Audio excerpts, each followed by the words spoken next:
Ce vendredi, vous le savez déjà, Moscou a subi un attentat terrible, horrible même, horrible. Plus de 133 morts et des blessés énormes.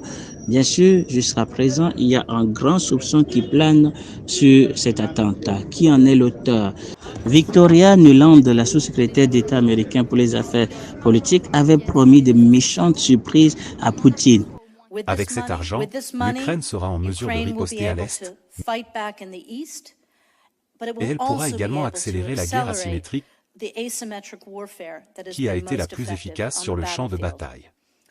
Et comme je l'ai dit à Kiev il y a 3 semaines, ce financement supplémentaire permettra d'assurer que Poutine soit confronté à de méchantes surprises sur le champ de bataille. Les attentats. Poutine était clair, pour lui, c'était, en tout cas, il semblerait que ce sont les Ukrainiens qui sont à la base donc, de cet attentat. En ce qui concerne des opérations d'enquête et de recherche, je peux dire que tous les 4 personnes qui ont commis cet attentat terroriste, tous ceux qui ont tiré et ont tué des gens, ont été retrouvés et arrêtés. Ils essayaient de se cacher, ils se dirigeaient vers l'Ukraine où, d'après les données préliminaires, la partie ukrainienne leur avait préparé un passage pour franchir la frontière entre la Russie et l'Ukraine. 11 personnes ont été arrêtées en tout et les services spéciaux fédéraux et les services de l'ordre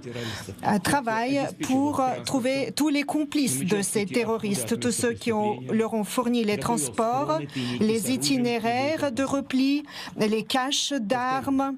Et je répète que nos services d'enquête et nos forces de l'ordre feront tout le nécessaire pour établir tous les détails du crime, mais il est évident que nous nous sommes heurtés non seulement à un attentat terroriste bien planifié, mais à une tuerie de masse préméditée contre les civils. Ces criminels de sang-froid étaient déterminés à fusiller nos citoyens et nos enfants, tout comme les nazis à l'époque qui fusillaient les gens sur les territoires occupés. Ils voulaient montrer comment ils pouvaient tuer impunément. Et tous les commanditaires et ceux qui ont commis ce crime répondront de leurs actes.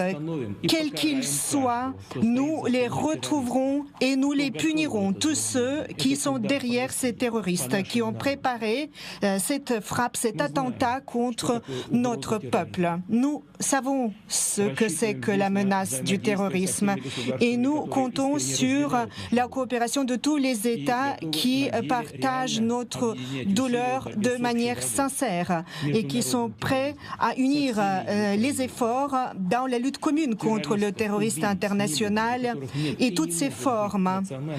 Nous pouvons quand même noter une précision dans les propos de Poutine.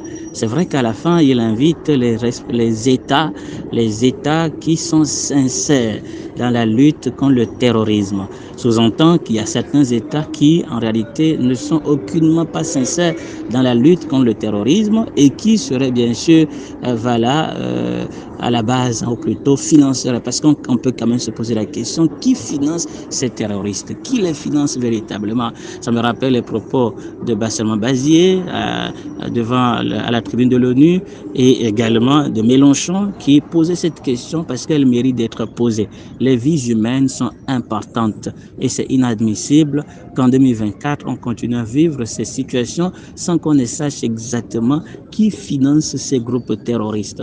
Parce qu'il ne suffit pas de dire les djihadistes. Moi, je pose une autre question. Qui paye ces gens-là? Qui les paye? Il faut nommer l'ennemi qui paye, parce que qui paye commande. Et quelqu'un paye. Il est vrai que